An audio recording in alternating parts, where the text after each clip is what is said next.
Teman-teman Pertamina dan Kementerian SDM, saya mempelajari betul, sudah bekerja maksimal. Per kilogram LPG itu subsidi kita kurang lebih sekitar 12.000. Satu tabung kilogram LPG itu minimal subsidi kita Rp36.000. Kami tidak bermaksud sama sekali untuk membuat masyarakat kita seolah-olah atau merasa sulit mendapatkan LPG. Dan tidak ada pengurangan volume dan tidak ada pengurangan subsidi. Ini cuma persoalan perubahan sedikit saja.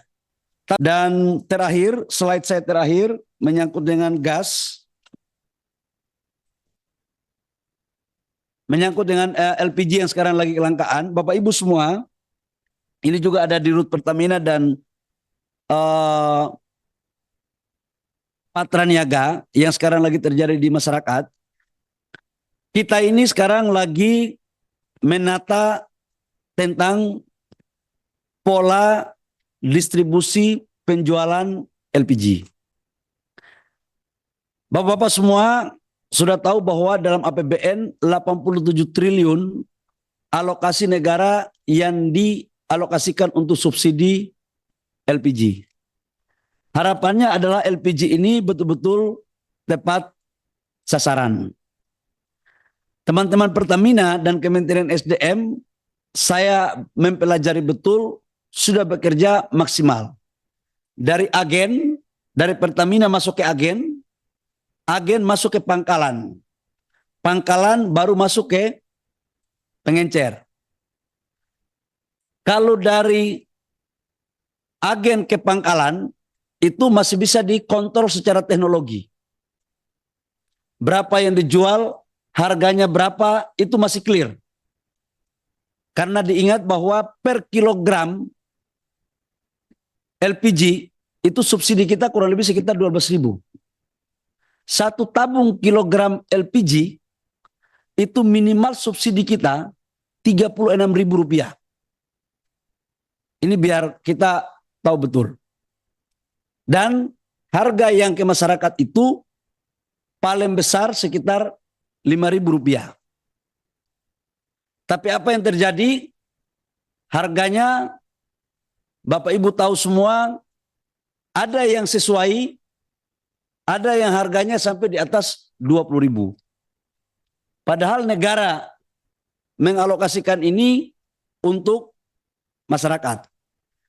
Pasti banyak pertanyaan kenapa terjadi sekarang ada dinamika. Jadi sekarang kita dorong agar yang pengencer ini kita akan naikkan statusnya.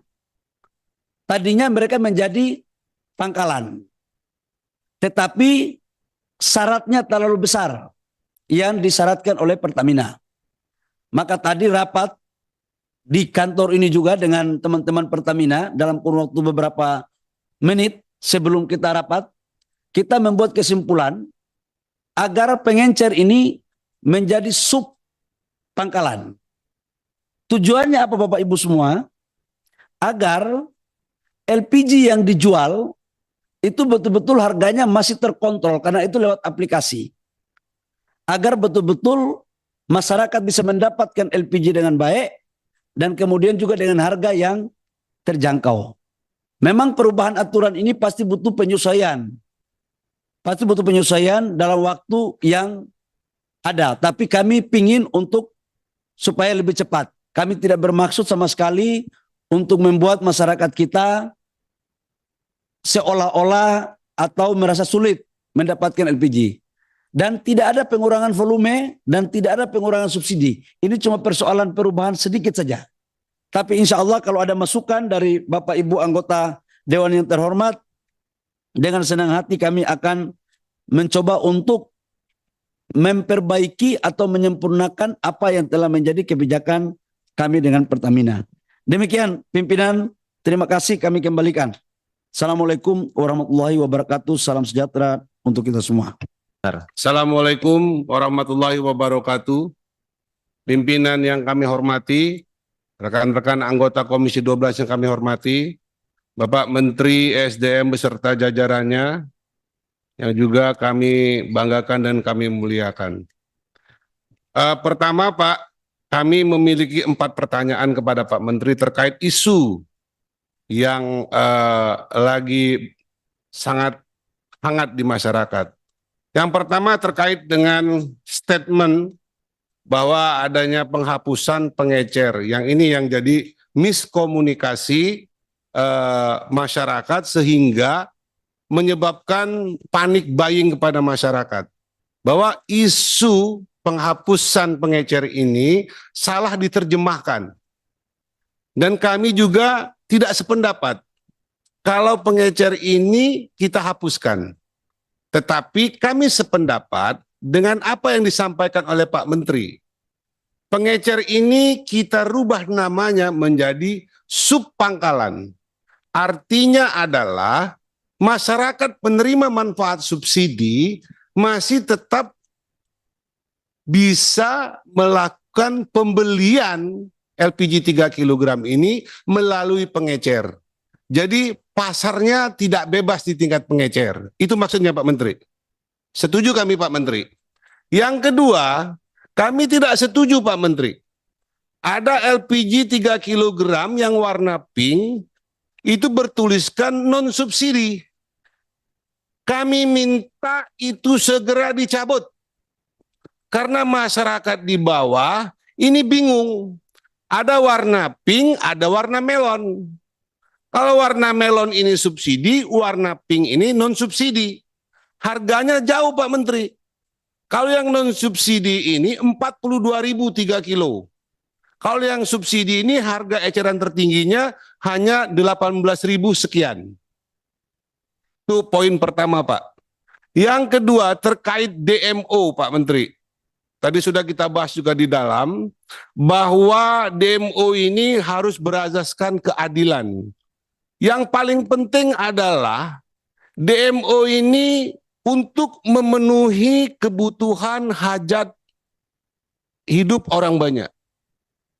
Seperti BUMN ketenagalistrikan, semen, dan lain-lain. Sehingga DMO ini juga tepat sasaran Pak untuk memenuhi kebutuhan dalam negeri. Jangan sampai disparitas harga antara penjualan ke dalam penugasan melalui DMO dengan ekspor, ini lebih banyak dominan ekspor. Ini yang kedua Pak Menteri. Yang ketiga terkait dengan kebakaran yang ada di Kalimantan Barat. Sama kasus tambang emas ilegal. Ini berulang kali kita sampaikan Pak.